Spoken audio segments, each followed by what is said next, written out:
خواجہ گنجے شکر کو کرم کی نظر تو دیوانہ تیرا قائم رہے آستانہ تیرا قائم رہے آستانہ۔ ناظرین، آپ کا ایک دفعہ پھر خیر مقدم ہے پاک پتن شریف کے مبارک نگر سے حضرت بابا صاحب کے قدموں سے پروگرام شان بابا فرید۔ بڑا خوبصورت دلچسپ موضوع ہے ہمارا آج، صوفیہ کی ذمہ داریاں اور ان ذمہ داریوں کا احساس۔ ہمیں بڑھنا ہے پیر قمر الشکور احمد صاحب کی جانب۔ پیر صاحب قبلہ، مجھے آج اس پورے سیگمنٹ میں، پورے پروگرام میں بڑا لطف اس لیے ہے کہ سارے کے سارے احباب جو ہیں، کم از کم 3 مستند لوگ جو ہیں وہ خانقاہوں سے وابستہ ہیں، اور خانقاہوں کے حوالے سے یہ ہمارا آج کا ٹاپک ہے۔ اور ہمارا کیونکہ نیک نیتی ہے، نہیں اس کا یہ مطلب نہیں کہ خانقاہ سے نہیں ہے، آپ تو بنیادی طور پر خانقاہوں کے سجادگان میں سے ہیں، وہ سید حجویر کی چوکٹ سے ہیں۔ تو ہم جو گفتگو کر رہے تھے اس میں بنیادی ہم جو ڈسکس کر رہے ہیں وہ یہ کہ کریکٹیو میئرز کیا ہوں۔ آج خانقاہی نظام کے جو سوتے خشک ہو گئے وہ دوبارہ پھوٹیں، وہ ثمربار ہو جائے۔ مطلب ایک منظر ہے کہ حضرت نظام پاک دلی سے چلتے ہیں اور 18-19 سال کا وہ نوجوان جو محفل شکن بحاس شکن کہلاتا ہے، یہاں آ کے بابا صاحب سے حدیث کی کتاب پہلے پڑھتا ہے، بلکہ قرآن پاک بھی دوبارہ پڑھتا ہے۔ وہ منظر نامے دوبارہ ہمیں نظر آئیں، کیسے آئیں گے؟ بہت ہی خوبصورت اور حوصلہ افزا گفتگو ہے، اور میں سمجھتا ہوں کہ میرے سبھی مہربان بزرگ جو ہیں، ہم سب ایک ہی ہماری آواز ہے، جی بالکل ایک ہی، ایسا ہے الحمدللہ، اور آپ لیڈ کر رہے ہیں اس ساری بات کو۔ جو سجادہ نشین حضرات ہیں ان کے حوالے سے بھی ایک بات میں عرض کرتا ہوں، بڑی پیاری بات ہے، اور پھر جو مرید سے مراد کے درجے پہ پہنچتے ہیں ان کا بھی میں ذکر کرنا چاہتا ہوں۔ ارشاد ہو۔ جس بارگاہ میں ہم حاضر ہیں، اسی بارگاہ اقدس کا ایک خوبصورت سا تذکرہ ہے کہ حضرت خواجہ نظام الدین اولیاء رحمۃ اللہ تعالی حاضر خدمت ہیں، اور حضور کے صاحبزادے جلوہ گر ہیں دونوں۔ ایک نوارد آتا ہے، وہ آ کے حضور کو سلام کرتا ہے، حضرت شیخ الاسلام بابا فرید الدین مسعود شکرگنج رحمۃ اللہ علیہ کو، اور پھر دونوں کی طرف دیکھتا ہے، یعنی اس کا وہ تعارف نہیں رکھتا کہ یہ دونوں شخصیات کون ہیں۔ تو کمال کی بات کی حضرت شیخ الاسلام علیہ رحمت نے فرمایا، یہ میرا فرزند نانی ہے، یہ میرا فرزند جانی ہے۔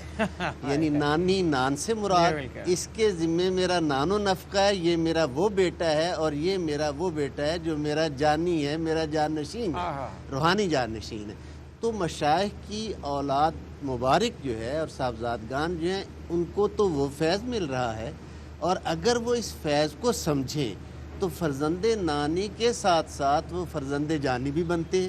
بالکل درست۔ اور اگر وہ اس معیار کی طرف نہ آئیں تو اللہ اپنے دین کی ہدایت کا سلسلہ روکتا نہیں ہے، وہ کسی اور کو منتقل کر دیتا ہے۔ یعنی بالکل ٹھیک، نظام ضرور چلتا ہے، نظام ضرور چلتا ہے۔ مثلا میں عصر حاضر کے ایک ماضی قریب کے بیوروکریٹ قدرت اللہ شہاب اپنی ڈی سی کی ڈائری، جھنگ میں جس دور میں وہ 1955 سے 60 تک رہے ڈپٹی کمشنر جھنگ، اس دور کا وہ ایک واقعہ لکھتے ہیں کہ ایک بار میں اپنی سرکاری جیپ میں بازار کے معائنے کے لیے نکلا، تو میرے ایک ڈرائیور نے ایک جگہ کٹ سا جیپ کا کیا، تو اس سے ہٹ ہوئی ایک خوانچہ فروش کی ریڑھی جس پر سبزی تھی۔ بالکل ٹھیک۔ جیسے ہی وہ سبزی نیچے گری، میں نے دیکھا سامنے ایک آدمی ہے، اور وہ ظاہراً جوتی مرمت کرنے والا ہے، جسے ہم اپنی زبان میں عرفیت میں موچی کہتے ہیں، لیکن اس کی آنکھوں میں کوئی قہر ہے۔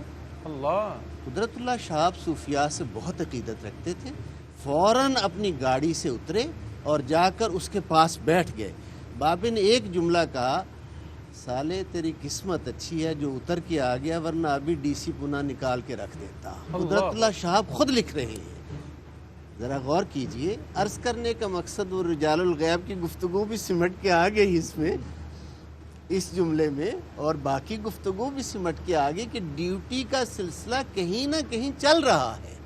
یہ ضروری نہیں کہ ہم جہاں مراد رکھتے ہیں یا کوئی ادھر بھی فیض اس اعتبار سے جاری ہے کہ نسب کے اعتبار سے فیض آ رہا ہے۔ اگر وہ نااہلی کرتے ہیں تو اس کے جواب دے وہ اپنے رب کی بارگاہ میں وہ ہوں گے۔ کرم کا سلسلہ جاری ہے، بالکل ٹھیک اور جو ان کی راہ پر چلے گا وہ تو پھر ہے ہی ان کا اپنا، بہت اس کو تو وہ خوبصورت۔ نوازیں گے ہی۔ درست۔ تربیت کا ایک چھوٹا سا واقعہ اجازت چاہتے ہوئے، حضرت نظام الدین اولیاء رحمۃ اللہ علیہ سیر الاولیاء میں یہ واقعہ مذکور ہے۔ آپ فرماتے ہیں کہ ایک دن میں نے وہ ڈیلے کا ساگ ابالا اور ابال کر پیش خدمت کیا جو کی روٹی کے ساتھ، نمک نہیں تھا، میں نے بقال سے، پڑوس میں ایک ہندو بقال تھا، اس سے 1 پیسے کا نمک ادھار لیا، خانقاہ میں کوئی سالن ہدیہ میں آئے گا ڈال تو دیا۔ میں پیش کر دوں گا، لوٹا دوں گا۔ جب روزہ افطار کیا، حضرت شیخ الاسلام نے یوں لقمہ نماز مغرب کے بعد توڑ کر لقمہ یوں دستے کرم میں ہے، فرمایا نظام یہ لقمہ مجھے آج بوجھل کیوں محسوس ہو رہا ہے، اللہ اکبر۔ بھاری کیوں محسوس ہو رہا ہے۔ انہوں نے ہاتھ باندھ کر کونے میں کھڑے تھے، آپ نے ساری کی ساری بات عرض کر دی۔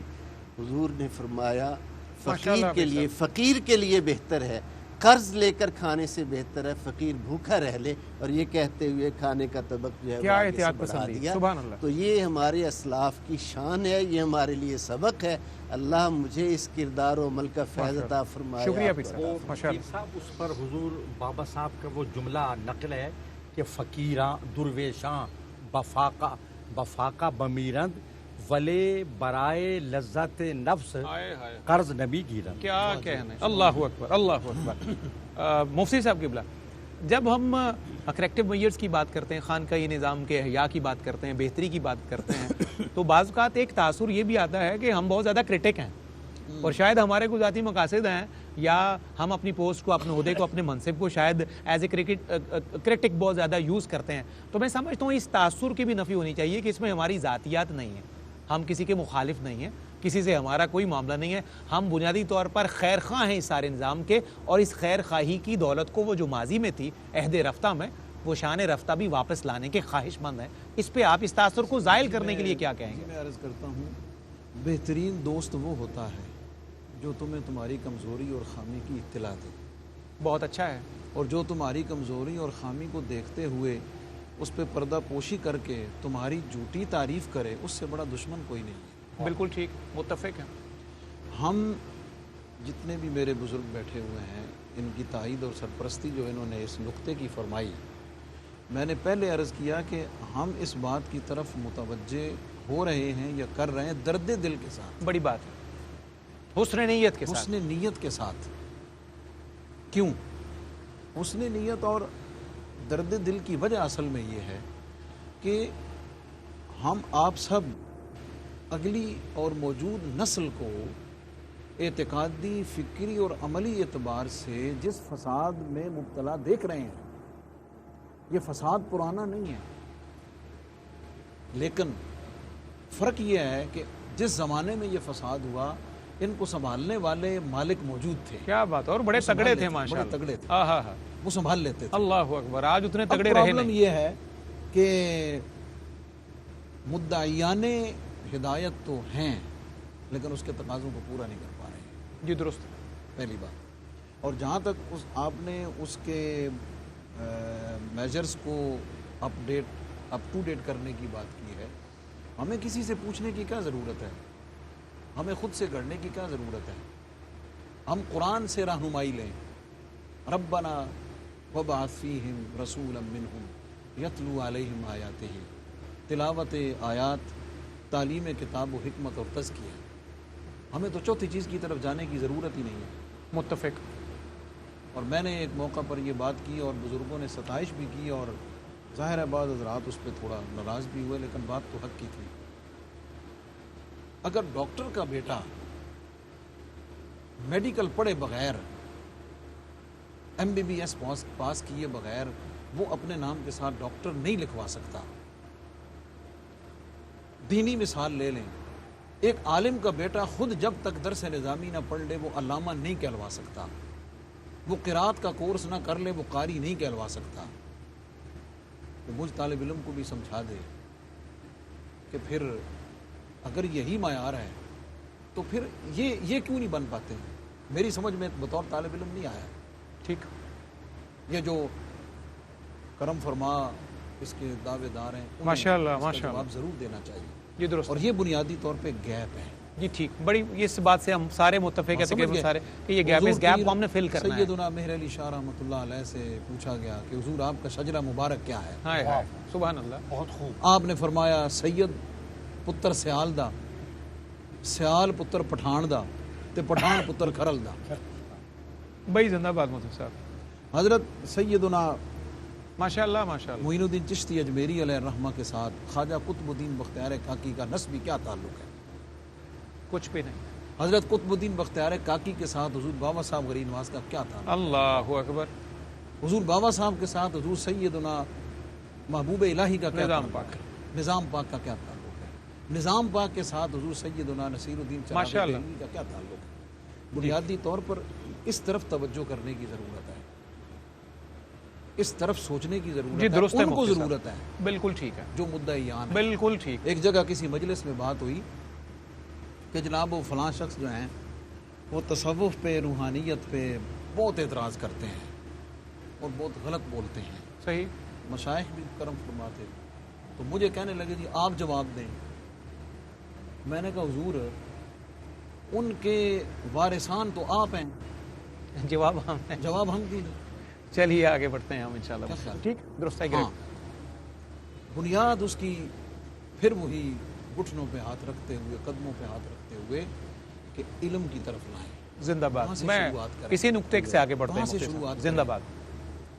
وہاں سے جب شروعات ہوگی تو انشاءاللہ ضرورت سفر ہے. منزل کی طرف مشکل آسان ہی ہو جائے نہیں گی, ہے. مشکل آسان ہو جائے گی. اس کے بغیر پھر یہ میرا چارہ اپنا, کوئی نہیں ہے. میرا اپنا جملہ حضور فیض عالم کے صدقے سے حضور محدث بصیر پوری رحمۃ اللہ تعالیٰ علیہ کے عرص مبارک پر میں نے کہا ہوا ہے, میں آج بھی اس میں کلیئر ہوں. جن خانقاہوں پہ قرآن و سنت کی درس و تدریس ہوگی, علم کا شعرا ہوگا, وہی خانقاہیں بطور خانقاہ اپنے آپ کو منوا سکیں گی. اور جہاں قرآن و سنت کا احیاء اور تعلیم نہیں ہوگی وہاں کیا ہوگا؟ درست. بڑی خوبصورت بات کی ہے مفتی صاحب قبلہ نے. میں جو سمجھا ہوں وہ ایک لفظ میں کہ یہ گیپ جتنی جلدی فل ہو جائے گا, رحمت اور برکت کے نظارے اتنی جلدی ہمارے لیے آسان ہو جائیں گے. اور آپ سوچتے ہوں گے اتنی ثقیل گفتگو ہو گئی ہے, بہت زیادہ گفتگو ہو گئی ہے. کافی دیر سے قاری سعید صاحب بیٹھے ہیں, کلام شامل نہیں ہوا, تو آئیے کلام شامل کرتے ہیں, اپنی کیفیات کو بہت اچھا کرتے ہیں. جناب قاری محمد سعید نقشبندی, بسم اللہ, ارشاد ہو. ذرے اس خاک کے تابندہ ستارے ہوں گے,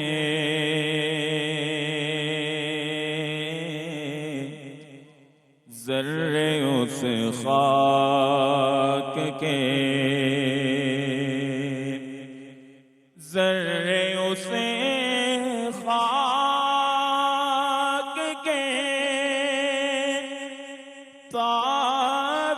تابندہ ستارے ہوں گے, جس جگہ آپ نے نعلین اتارے ہوں گے, جس جگہ آپ نے نعلین اتارے ہوں گے. بوئے گل اس لیے پھیرتے چھپائے چہرہ,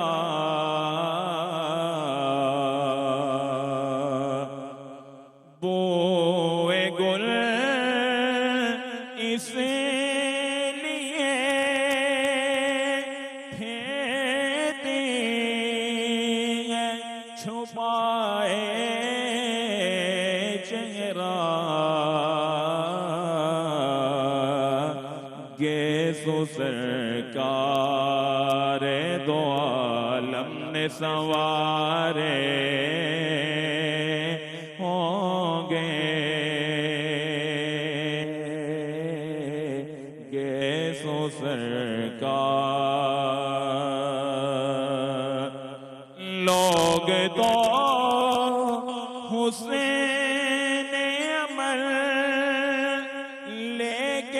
چلے روز حساب